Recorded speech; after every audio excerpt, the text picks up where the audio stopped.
இல்லை பணமே தேவையில்லை அப்படின்னு சொல்லக்கூடிய அளவுக்கெல்லாம் நான் இன்னும் வளரல, அப்படிலாம் நான் சொல்ல மாட்டேன். பணம் வேணும், அது ஒரு போக்கு. அதாவது பணமே வேண்டாம்னு சொல்கிறவங்களாம் நிறைய பணம் வச்சுருக்காங்க, அதையும் நம்ம கவனிச்சுக்கணும்.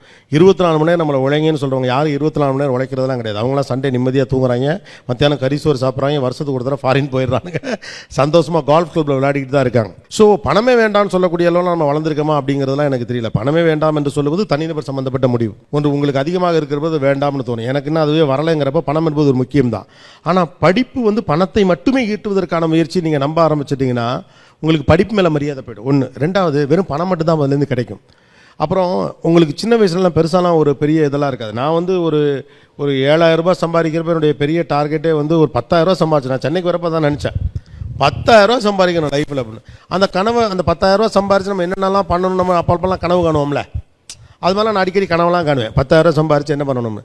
அந்த கனவை நான் முழுசாக காண்றதுக்குள்ளே எனக்கு 12,500 ரூபா சம்பளம் கொடுத்துட்டாங்க. அப்போ உங்களோட வேல்யூ என்னன்னு உங்களுக்கு தெரியாது. பணத்தை வச்சு உங்களை நீங்கள் மதிப்பீட பார்த்தீங்கன்னா உங்களோட வேல்யூ என்னன்னு தெரியாது. ஸோ உங்களோட வேல்யூ பற்றி ஒரு கனவு காண்றது ரொம்ப நல்லாயிருக்கும் அப்படின்னு நினைக்கிறேன். அதுக்காக பணமே வேண்டாம், நீங்கள் படிச்சுப்படிலாம் வீட்டில் சும்மா இருங்கலாம் நான் சொல்ல தயாரில்லை. நம்ம வளரணும், நமக்கு தேவைப்படுது, பணம் தேவைப்படுது, அதற்கு படிப்பு ஒரு வகையில் உதவுகிறது. ஆனால் படிப்புடைய நோக்கம் விஸ்டம் தான், வெறும் பணம் சம்பாதிப்பது மட்டுமல்ல. பணம் சம்பாதிப்பதுன்னு மட்டும் நீங்கள் முடிவு பண்ணிட்டீங்கன்னா அவங்க வளர்ச்சி மட்டுப்பட்டு போகும்னு சொல்கிறேன்.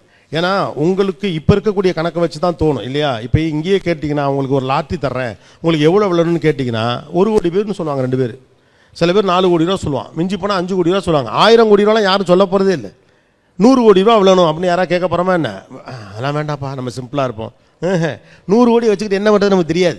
நமக்கு 1 கோடி ரூபானா நம்மகிட்ட ஒரு கணக்கு இருக்குது. 30 லட்ச ரூபா கணக்கு இருக்குது, அதை அடைச்சிருவோம். 30 சுடிதார், 30 பேண்ட்டு சட்டை.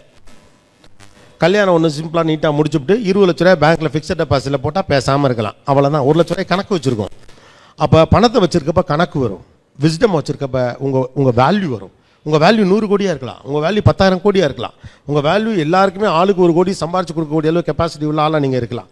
அதனால தான் நான் என்ன சொல்கிறேன், பணத்தை நீங்கள் படிப்போட கனெக்ட் பண்ணாதீங்க. மற்றபடி பணம் வேணுங்கிறது இங்கே முக்கியம்தான், அதை நான் மறுக்கலை. அதாவது இந்த படிப்பை எடுங்க, இந்த கோர்ஸை சூஸ் பண்ணுங்கள், உங்கள் லைஃப் செட்டில் ஆயிரும் அப்படின்னு சொல்லுவாங்க. பட் நம்மளுக்கு தான் தெரியும் ஒவ்வொரு ஸ்டேஜ் போக போக இன்னும் ஓடிக்கிட்டே தான் இருக்கும்னு. இந்த லைஃப் செட்டில் ஆயிரும் அப்படிங்கிற இந்த டேர்மை நீங்கள் எப்படி பார்க்குறீங்க? இல்லை, என்ன படித்தா என்ன நடக்குங்கிற எக்ஸ்பர்ட் ஒப்பீனியனை ஓரளவு நீங்கள் ஃபாலோ பண்ணுறது பெட்டர் தான். ஏன்னா அவங்க அதில் அது சார்ந்த துறை சார்ந்த வல்லுநர்களாக இருக்கிறப்போ நான் என்னுடைய கன்சர்ன் என்னன்னா, அதில் அது உங்களுக்கு செட் ஆகுமா நீங்கள் கவனிக்கணும் அப்படிங்கிறத நான் மறுபடியும் சொல்ல ட்ரை பண்ணுறேன். ரெண்டாவது, நீங்கள் கேட்டது லைஃப்பில் செட்டில் ஆகுறது. Okay, how many people think that I am settle in my life? நீங்கள் செட்டில் ஆகிட்டீங்கன்னு யாரெல்லாம் நினைக்கிறீங்க? நான் நினைக்கிறேன் கீழே ஒருத்தர் இருப்பான், மேலே இருக்கவங்க எல்லாம் செட்டில் ஆகிட்டாங்க அப்படின்னு நினச்சிட்டு. இந்த மண்டபத்தோட ஓனர் செட்டில் ஆகிட்டாருன்னு நம்ம நினச்சிட்டு இருப்போம்ல, அவர் இந்த பக்கத்து ரூமில் இருந்தாருன்னா போய் கேளுங்க. அட ஏன் தம்பி, என் கதையை 10 நாள் இங்கே போட்டு சொல்லலாம். இந்த ஏரியாவில் ஒரு செல்வந்தர் இருப்பார், லைஃப்பில் யாருமே செட்டில்லாம் ஆகுறது கிடையாது. செட்டில் ஆகிட்டால் லைஃப் போர் அடிச்சிடும்.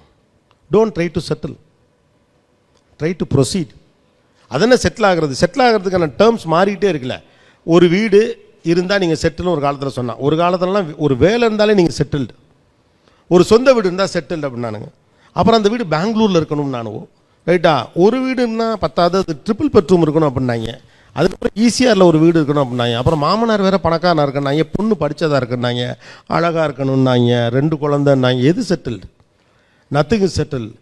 மைண்ட் அளவில் நீங்கள் செட்டிலாக ஃபீல் பண்ணிங்கன்னா, கன்வின்சிங்காக ஃபீல் பண்ணிங்கன்னா, திருப்தியாக இருந்தீங்கன்னா அதுதான் செட்டில்டு. அது 10 லட்சத்துலேயும் நடக்கலாம், 10 கோடியிலையும் நடக்கலாம். செட்டில் ஆகலாம் ட்ரை பண்ணாதீங்க. செட்டில் ஆக ட்ரை பண்ணிங்கன்னா லைஃப் போர் ஆயிரும். யாரும் லைஃப்பில் செட்டில் ஆகலை, யாரும் செட்டில் ஆக வேண்டிய அவசியமும் கிடையாது.